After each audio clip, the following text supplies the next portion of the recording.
नमस्कार, your money में आप सभी का स्वागत है। मैं हूं सुमित और योर मनी, जहां पर हम हर बार आपके लिए कोई ना कोई एक इंटरेस्टिंग टॉपिक लेके आते हैं, आपके पोर्टफोलियो का रिटर्न मैक्सिमाइज करने के लिए, उसके रिस्क को कंट्रोल कराने के लिए और एक बढ़िया डाइवर्सिफिकेशन के साथ आपकी लॉन्ग टर्म प्लानिंग को अचीव करवाने के लिए।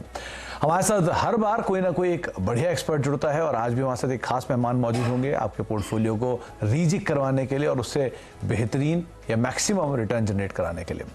आप भी इस कार्यक्रम का हिस्सा बनना चाहते हैं तो आपके सामने कई सारे माध्यम है, जिसमें 7045220000 ये हमारा व्हाट्सएप नंबर है, जिसके जरिए आप इस कार्यक्रम का हिस्सा बन सकते हैं। आप हमें मेल कर सकते हैं अपनी क्वेरीज yourmoney@nw18.com पर। आप सोशल मीडिया के जरिए भी हमसे मुखातिब हो सकते हैं। आस्क आवाज योर मनी, ये आपके लिए हैशटैग रहेगा जिसका इस्तेमाल करेंगे और इस कार्यक्रम का हिस्सा बनेंगे। तो हर बार हमारी पहल रहती है अलग अलग टॉपिक्स के ऊपर और अलग अलग टॉपिक्स में हम बातचीत करते हैं अलग अलग जानकारों से। आज हमारे साथ एक बार फिर से हमारे खास मेहमान मौजूद हैं आनंद राठी वेल्थ के डिप्टी सीईओ फिरोज अजीज सर। फिरोज अजीज सर से हम बातचीत करेंगे पर्सनल फाइनेंस को लेकर और कई सारे जो दर्शकों के सवाल हैं उनके ऊपर बातचीत करेंगे। लेकिन एक बहुत ही इंटरेस्टिंग टॉपिक आज हमने पिक किया है जो फिरोज सर से, जिस पर उनका व्यू लेंगे। आज का टॉपिक है कि पोर्टफोलियो में जो रिस्क है उसको कैसे मिटिगेट किया जाए, कैसे मैनेज किया जाए। म्यूचुअल फंड के साथ जुड़ा रिस्क क्या है और इस रिस्क को आप कैसे कंट्रोल कर सकते हैं। तो एक टॉपिक बड़ा स्पेशलाइज था, बहुत ही कॉम्प्लेक्स था, तो हमें फिरोज सर की याद आई, इसलिए हमने फिरोज सर को सबसे पहले बुलाया। फिरोज सर नमस्कार, स्वागत है आपका कार्यक्रम में। तो डिकेड्स ऑफ एक्सपीरियंस के साथ हमें ये बताएं कि म्यूचुअल फंड से जो जुड़ा हुआ रिस्क है ये कितना बड़ा रिस्क है, इसे कैसे मिटिगेट करें। इस साथ ही साथ इस रिस्क से जो मार्केट का रिस्क है, क्योंकि मार्केट सबसे ज्यादा उतार चढ़ाव दिखाता है और मेजर इक्विटी बेस्ड फंड्स होते हैं, तो जो मार्केट रिलेटेड रिस्क वो कैसे कंट्रोल करें, या जो एक स्ट्रेस होता है एनएवी ना बढ़ने का, उस स्ट्रेस को कैसे मिटिगेट करें। तो बहुत सारे तमाम रिस्क जो आप रोज बरोज की चीजों में देखते हैं उनको कैसे ईज आउट किया जाए। सुमित जी नमस्कार। आई थिंक ये जो आपने कहा कि रिस्क एक बहुत इंपॉर्टेंट पहलू होता है। ये जो इन्वेस्टिंग के सिक्के के दो पहलू ये हैं, एक है रिटर्न, दूसरा है रिस्क। तो रिस्क को समझना ज्यादा जरूरी है। उसको समझते ही आधा आपको सरप्राइज शॉक नहीं मिलता है।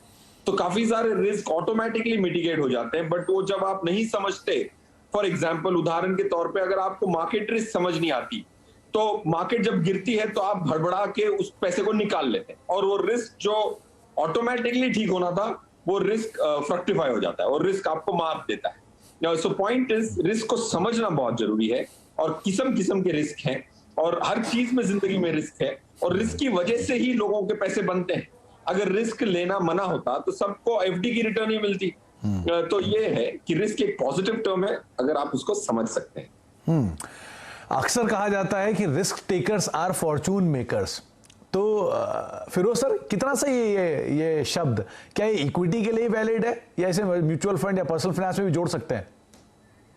नहीं, बिल्कुल जोड़ सकते हैं, क्योंकि देख लीजिए ना, आज अरबोपति जो दुनिया के सबसे रईस लोग हैं उन्होंने एफडीओ में पैसा लगा के तो रईस नहीं बने हैं। वॉरेन बुफे साहब आपको कभी भी सुनते हुए नहीं देखा होगा कि मैंने एफडी में लगाया, आज मैं दुनिया का वन ऑफ द श्रेष्ठ इन्वेस्टर हूं। आप देख लें, कोई भी बड़ा इन्वेस्टर एक्विटी लगाते हैं, वो जो भी करते हैं थोड़ा रिस्क तो लेते हैं। रिस्क को कैलिब्रेट करके समझ के मैनेज करने की क्षमता होते हैं, तब जाके risk pays off and it adds value to one's life. तो रिस्क जरूरी है, लेकिन आपने अपने रिस्क को सही तरीके से मैनेज करना है, सही तरीके से चुनना है, एसेट क्वालिटी, एसेट का चुनाव करना है जिसके आधार पर अपने निवेश को आगे बढ़ाना है। अच्छा, क्योंकि फिरोज सर, रिस्क से रिलेटेड बहुत सारी चीजें होती हैं और बहुत कॉम्प्लेक्स चीजें भी सुनने को मिलती हैं। आम निवेशक की सरल भाषा में स्टैंडर्ड डिवीजन, थीटा, डेल्टा, इस तरह के कॉम्प्लेक्स टर्म्स को अगर आप समझा पाए, कैसे इन्हें ध्यान रखा जाए, कैसे इनको मैनेज किया जाए? सुमित जी बिल्कुल सही कहा। जो शब्दावली का प्रयोग होता है फिनेंस पे, वो इतनी भारी भरकम होती है कि कोई भी डर जाए। और हमने ग्रीक अल्फाज यूज किए हैं, लोगों ने, दुनिया ने ग्रीक अल्फाज बहुत, ये अल्फा बीटा गामा ग्रीक अल्फाज हैं। अगर संस्कृत और हिंदी का प्रयोग होता इनको डिस्क्राइब करने के लिए, शायद हमें इतना डर ना लगता और शायद तो ग्रीस के लोग इतना नहीं डरते जब ये सुनते हैं अल्फा बीटा गामा, क्योंकि बचपन से आ ई जैसा सुना हुआ है। But coming back to your pointed question, standard deviation for example, देखिए क्या है कि मार्केट रिस्क एक वो इंपॉर्टेंट रिस्क है। मार्केट रिस्क का मतलब ये है कि जो आपकी चीज जो है उसके भाव बढ़ने गिरने को मार्केट रिस्क कहते हैं। जैसे अगर आपने एक म्यूचुअल फंड खरीदा, कल एनएवी 100 रुपए से बढ़ के 101 हो गई या फिर 100 से घट के 99 रुपए हो गई, तो ये जो एनएवी की जो मूवमेंट है रोज के रोज, उसको कहते हैं मार्केट रिस्क। अब इसका मेजर करने का आंकड़ा होता है, जैसे रिटर्न मेजर करने के आंकड़े होते हैं वैसे ही रिस्क मेजर करने के आंकड़े होते हैं। आप रिस्क को अंग्रेजी में भी बोल सकते हैं हाई, मीडियम, लो, बट वो बेहतरीन विकल्प, बेहतरीन मेथड टू डिस्क्राइब रिस्क नहीं है। तो coming back to standard deviation जितना कम हो उतना कम उतार चढ़ाव प्राइस दिखाएगा। तो एक अगर आप एफडी लेते हैं तो उसमें अगर आपको 7% का ब्याज का वादा किया गया है तो आपको 7 ही मिलेगा, ना के ऊपर ना के नीचे। तो स्टैंडर्ड डिविएशन एफडी की 0 है। बट अगर एक म्यूचुअल फंड खरीदते हैं 15% की उम्मीद करते वक्त, तो अगर स्टैंडर्ड डिविएशन 5 है, इसका ये मतलब है कि 15 की जो आप उम्मीद कर रहे हैं वो 10 भी हो सकता है, 15 से 5 अधिक 20 भी हो सकता है। इसको कहते हैं स्टैंडर्ड डिविएशन। वो झूला जो झूलेगा, कितना झूलेगा, ये बताता है standard deviation and it's a measure of market risk. जी, तो आपको बहुत ही सरल भाषा में वो कॉम्प्लेक्स शब्द जो आप नहीं समझ पाते हैं वो अभी फिरोज सर ने समझाए हैं, और आप इसको ही आधार मानकर या इसके कई सारे वेरिएबल्स को पढ़कर आप ज़रूर अपने रिस्क को मैनेज कर सकते हैं। आगे भी हम बातचीत करते रहेंगे इस तरह की और कॉम्प्लेक्स टर्मिनोलॉजीज पर, साथ साथ कुछ और एस्पेक्ट्स पर, लेकिन फिलहाल हमारे साथ कुछ दर्शक मौजूद हैं, उनसे बातचीत करते हैं। उत्तराखंड चलते हैं, हमारे साथ विपिन वर्मा साहब मौजूद हैं। वर्मा साहब नमस्कार। वर्मा साहब सुन पा रहे हैं आप? जी हेलो। जी वर्मा साहब सुन पा रहे हैं आप? जी क्या सवाल है आपका? जी जी मैंने पोर्टफोलियो भेजा था ना आपको व्हाट्सएप पे। हाँ। तो उसमें मुझे ये जानकारी चाहिए थी, मैं 10 ईयर पे मुझे मेरा कॉर्पस कितना रहेगा, और 15 ईयर उसी को मैं कंटिन्यू करूँ तो 15 ईयर पे मेरा कितना रह पाएगा। आपने कोई अनुमान रखा है, कुछ आपने अपना टारगेट रखा है? हाँ, मैं तो सोच रहा हूँ कि मुझे कम से कम 50 लाख तक मिल जाए 10 ईयर के बाद। ओके। और अगले 5 साल में कितना हो पाएगा वो? आपकी मौजूदा उम्र 50 साल है, राइट? जी जी। ओके। फिरोज सर, उनकी उम्र 50 साल है। 10 साल के लिए ये 90,000 रुपए के आसपास की इनकी मंथली इनकम है। ये 10 साल में 50 लाख का एक लक्ष्य रख रहे हैं और ये हर साल अपने पोर्टफोलियो को 10% बढ़ाएंगे। तो क्या कुछ बदलाव की जरूरत है, एक? और दूसरा, अगर वही एस्पेक्ट को कैरी फॉरवर्ड करते हैं तो 15 लाख में क्या कॉर्पस देख सकते हैं? सुमित जी, विपिन सर की जो पोर्टफोलियो है वो 16,000 की एसआईपी कर रहे हैं। उनकी जो इनकम है 90,000 है। तो मेरे हिसाब से ये जो रेशियो है, स्पेशली रिटायरमेंट की एज करीब आती जाए तो ये रेशियो ठीक होना चाहिए। अगर आप 90,000 कमाते हैं तो एटलीस्ट 27,000 की आपकी एसआईपी होनी चाहिए, जो कि 30% माना जाएगा। वो एक अच्छा रेशियो होगा सेविंग का। ऑफ कोर्स खर्च काफी होंगे विपिन जी, इसीलिए आप 16,000 ही कर रहे हैं, बट इसको स्टेप अप करने के लिए आप तैयार हैं 10% से, विच इज ग्रेट न्यूज। अगर आप ये 10% से स्टेप अप करेंगे और 12% की रिटर्न आएगी तो आपका जो 50 लाख का लक्ष्य है वो पूरा हो जाएगा 12% की रिटर्न पे, which is very fair expectation. रहा सवाल आपकी जो 8 स्कीमें हैं, उसमें थोड़ी स्कीम्स में बदलाव करेंगे तो बेहतर होगा, और बहुत कंटेम्प्रेरी आज के लिए जो सही स्कीम्स हैं वो आपके पोर्टफोलियो में ऑटोमेटिकली शामिल हो जाएंगी। तो एक्सिस ब्लू चिप फंड आप एग्जिट कर सकते हैं, Canara Robeco small cap, Quant absolute fund and Parag Parikh flexi cap. ये 4 स्कीम्स पास्ट परफॉर्मेंस के आधार पे नहीं, फ्यूचर प्रोस्पेक्ट के आधार पे मैं कहूंगा इनसे आप निजात पा सकते हैं, और दूसरे पोर्टफोलियो में दूसरी स्कीम्स आप ऐड कर सकते हैं, और वो है HDFC flexi cap, Invesco multi cap, SBI Contra और आईसीआईसीआई फोकस्ड इक्विटी। क्योंकि आपके पास ऑलरेडी 8 स्कीम्स हैं तो मैं आपको स्वैप की रिकमेंडेशन कर दूंगा, क्योंकि 8 काफी होती है, उससे ज्यादा नहीं होनी चाहिए। तो आप इन फंड से जो आपकी स्क्रीन पर चल रहे हैं इनमें से निकल सकते हैं, और कुछ नए नाम आपको विकल्प के तौर पे बताए गए हैं जहां पर आप निवेश कर सकते हैं, जहां पर आप अपने पोर्टफोलियो को शिफ्ट कर सकते हैं। तो ये राय आपको फिरोज सर की तरफ से दी गई है। आप एसआईपीज को हर साल 10% बढ़ा रहे हैं, तो ये एक बेटर साइड पर एक आइडिया है जिसको आप जरूर फॉलो कर सकते हैं। अच्छा, अब कुछ और दर्शकों के सवालों पर भी बातचीत कर लेते हैं। हमारे साथ बातचीत करने के लिए सतीश मौजूद हैं। सतीश का सवाल इनफैक्ट हमारे पास आया है, इनका जो सवाल, सतीश मौजूद भी है इनफैक्ट हमारे साथ। सतीश जी नमस्कार, सवाल पूछिए। नमस्कार सर। नमस्कार। जी सतीश जी। हाँ सर, मेरे पास डीमैट अकाउंट है। ओके। तो आपके इसमें जो गोल्ड की एसआईपी शुरू हुई है जो शायद 26 अगस्त तक वैलिड है, तो मैं उसमें कितना और कब कब कर सकता हूँ? क्या मैं 26 अगस्त के बाद भी जैसे म्यूचुअल फंड में एसआईपी होती है इस तरह से कर सकता हूँ, 1-1 ग्राम के लिए या 5-6 ग्राम के लिए, किस तरह से है वो बता दीजिए। आपने सतीश जी ये कोई टारगेट भी रखा है किस लिए आप ये गोल्ड बॉन्ड की, या कितने क्वांटम आप गोल्ड बॉन्ड खरीदना चाहते हैं? मैं सर जैसे मेरे पास स्पेयर मनी होती रहेगी तो धीरे धीरे परचेज करता रहूंगा। Okay okay. फिरोज, पहले तो गोल्ड बॉन्ड के बारे में जानना चाह रहे हैं कि ये जो 26 तारीख को बंद हो रहा है उसमें क्या करें, इसमें निवेश करें ना करें, एक। दूसरा, कोई नया निवेशक भी अगर हमें सुन रहा है और वो गोल्ड बॉन्ड में निवेश करना चाहता है तो कुछ उसके बारे में आप बता पाएं, क्या फायदे, करना चाहिए नहीं करना चाहिए, क्या करें इसमें? ये सुमित जी, डेफिनेटली सतीश को गोल्ड बॉन्ड में इन्वेस्ट करना चाहिए। गोल्ड बॉन्ड जैसी बेहतरीन गोल्ड की विकल्प नहीं है, क्योंकि आपको जब भी फ्री लंच मिलता है, इन्वेस्टिंग में फ्री लंच नहीं होता है, बट ये 1-2 फ्री लंच बचे हुए हैं वो आप जरूर कैपिटलाइज कर सकते हैं, क्योंकि गोल्ड बॉन्ड में 2.5% का जो ब्याज आता है वो एक्स्ट्रा है। एक्स्ट्रा ब्याज मिलना बहुत बड़ी बात होती है, और अगर आप मैच्योरिटी तक होल्ड करते हैं तो टैक्स, कैपिटल गेन टैक्स नहीं लगती। ये बहुत अच्छी विकल्प है, क्योंकि आपके टैक्स के 1-1.5% बच जाता है, 2.5% का ब्याज ज्यादा मिल जाता है, और गोल्ड जो एसेट है वो इंडियन एसेट नहीं है, वो ग्लोबल एसेट है।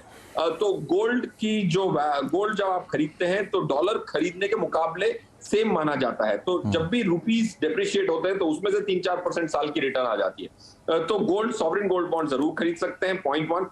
पॉइंट 2, इसमें आप एसआईपी नहीं कर सकते, बट ये याद रखें कि गोल्ड बॉन्ड सेकेंडरी मार्केट में ब्रोकर के माध्यम से आप जरूर खरीद सकते हैं, क्योंकि ये महीने में सिर्फ एक बार गवर्नमेंट लॉन्च करती है। जब अगर आपके पास पैसे हो तो आप जरूर डायरेक्टली खरीद सकते हैं, बट सेकेंडरी मार्केट में काफी बार डिस्काउंट भी मिलता है प्राइस के मुकाबले 1-2% का, तो आप वो भी विकल्प पे होमवर्क करके फिर सोच के निवेश कर सकते हैं सतीश जी। तो आपको सतीश जी सब तरह के विकल्प बता दिए गए, और ना केवल विकल्प बल्कि अगर आप कोई नया निवेशक भी सुन रहा है तो उसके लिए भी सामने कैसे गोल्ड बॉन्ड के फायदे हैं और किस तरह के इसके कैरेक्टरिस्टिक्स हैं उनको भी आप जरूर देख सकते हैं। अब पुणे चलते हैं, हमारे साथ वहां पर विवेक गोयनका साहब मौजूद हैं बातचीत करने के लिए। गोयनका साहब नमस्कार, क्या सवाल है आपका? नमस्ते सर। अच्छा सर, मैंने आपको अपना पोर्टफोलियो भेजा है जी। मेरे पास 11 फंड्स है सर। तो मैंने क्या किया है सर, मैंने डाइवर्सिफाई किया एएमसी पे, मार्केट कैप पे और ज्योग्राफी लेवल पे 11 फंड मैंने सेलेक्ट किए हैं। तो मेरे 2 टारगेट है सर, एक है 2033 में 50 लाख बच्चे की पढ़ाई के लिए, और 2047 में 10 करोड़ मेरे रिटायरमेंट के लिए सर। तो मेरा 2 क्वेश्चन है फिरोज सर से। सर पहला कि मुझे फंड्स में कोई चेंज करना चाहिए क्या? जी ठीक है। और दूसरा सर कि हमें हर साल 1 लाख का कैपिटल गेन बुक कर लेना चाहिए क्या सर? कितने का कैपिटल गेन आपने बोला? 1 लाख का जो कैपिटल गेन होता है, long term capital gain sir, तो वो बुक करना चाहिए क्या हमें? ओके। एक सवाल मेरा आपसे और है विवेक जी, क्या आपका ये पूरा निवेश म्यूचुअल फंड में है या कुछ इक्विटी में भी आप निवेश करते हैं? सर मैं डायरेक्ट स्टॉक्स में भी इन्वेस्ट करता हूँ, कुछ वो भी करते हैं साथ में इसके। चलिए अच्छा। फिरोज सर, अब आपसे भी एक सवाल मेरा और एडिशनल है। पहले तो 11 फंड, इतना बड़ा नंबर होना ठीक है क्या? इतने फंड होने चाहिए एक पोर्टफोलियो में? 1।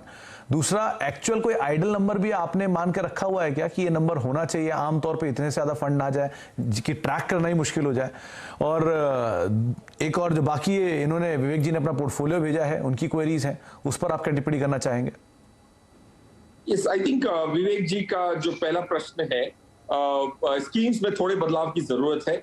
पॉइंट 1, जैसे सुमित जी आपने भी कहा कि 11 स्कीम की जरूरत नहीं है। कंसोलिडेशन एक बहुत अच्छा एस्पिरेशन हो सकता है, क्योंकि अगर आप मार्केट कैप के आधार पे पोर्टफोलियो बना रहे हैं, एएमसी डिवर्सिफिकेशन की है, कैटेगरीज में डिवर्सिफाई किया है, तो काफी बार रेपिटेशन फिर भी होता है। तो 7-8 में आप अगर high conviction mutual funds invest करेंगे तो बेहतर होगा। But 11 is not too bad, but 11 is a little extra than what you need, Vivek. That's point 1. अच्छी बात यह है कि 36 साल की उम्र में आप अच्छी खासी प्लानिंग कर रहे हैं, तो आपके दोनों गोल्स मीट हो सकते हैं, प्रोवाइडेड आप अपनी एसआईपीज को टॉप अप करते जाएं साल दर साल 10 से 15% से, तो दोनों गोल मीट हो जाएंगे। तीसरी बात, आपको कैपिटल गेन साल दर साल बुक करना चाहिए कि नहीं करना चाहिए? बिल्कुल करना चाहिए, क्योंकि 1 लाख तक की कैपिटल गेन एग्जेम्प्ट है, तो इसको यूज करना चाहिए। इनफैक्ट उसको आपको अपनी फैमिली में अगर 3-4 बच्चा, ऑफ कोर्स आपका एक बच्चा तो है ही, बिकॉज आप सन की पढ़ाई के लिए कर रहे हैं, तो 3-4 फाइल्स पे भी आप वो 1-1 लाख की लिमिट्स हर फाइल में यूज कर सकते हैं। अगर इन्वेस्टमेंट्स एक फाइल में ना हो, अगर आपकी 10 एसआईपी है तो 4 आपके नाम पे हैं, 4 स्पाउस के नाम पे हैं, 2 बच्चे के नाम पे हैं, तो सबको 1-1 लाख की छूट मिलती है। सबका प्रयोग करें, ना कि सिर्फ आपकी स्कीम का। और रहा सवाल आपकी स्कीम जो ऐड कर सकते हैं, कोटक इमर्जिंग इक्विटीज को आप ऐड कर सकते हैं। जो पंचकज ट्रिबलवाल जो फंड मैनेजर हैं, वो बहुत अच्छा बिजनेसेस को समझते हैं, मिड कैप स्पेस में बॉटम अप स्टॉक पिकिंग करते हैं, उनका फंड आप शामिल कर सकते हैं। आईसीआईसीआई फोकस्ड इक्विटी, प्रकाश गौरव गोयल बहुत अच्छे यंग ब्राइट फंड मैनेजर हैं। Wesco India multi cap, HDFC flexi cap, SBI Contra, ये 5 स्कीम्स में आप निवेश कर सकते हैं। जो स्कीम्स आप एग्जिट के एनविल पे रख सकते हैं वो है Axis mid cap, ICICI technology fund, PGIM का mid cap, Navi, Nasdaq and Axis small cap. ये 5 स्कीम्स आप एग्जिट कर सकते हैं once you finish the exit load period. तो विवेक जी, कई सारी राय है। पहला चीज तो 11 फंड थोड़े ज्यादा साइड पर जरूर है, लेकिन ठीक है, अभी तक तो आप सही मैनेज कर पा रहे हैं तो सही है। इक्विटी में डाल रहे हैं और अच्छी फंड आपने सही उम्र के समय पर सही चुनाव किया, तो वैसे ही बहुत बढ़िया है। और बाकी कुछ फंड्स जिनमें आप निवेश कर सकते हैं, निवेश रखेंगे जारी या निवेश में बदलाव करना है, वो आपको अभी अभी फिरोज ने बताए हैं, आपकी स्क्रीन पर चल भी रहे हैं, आप इसको आराम से देख भी सकते हैं। चले आगे भी कुछ और दर्शकों से हम बातचीत करते रहेंगे, कुछ और इंटरेस्टिंग एस्पेक्ट्स हैं उन पर भी हम बातचीत करेंगे छोटे से ब्रेक के उस पार।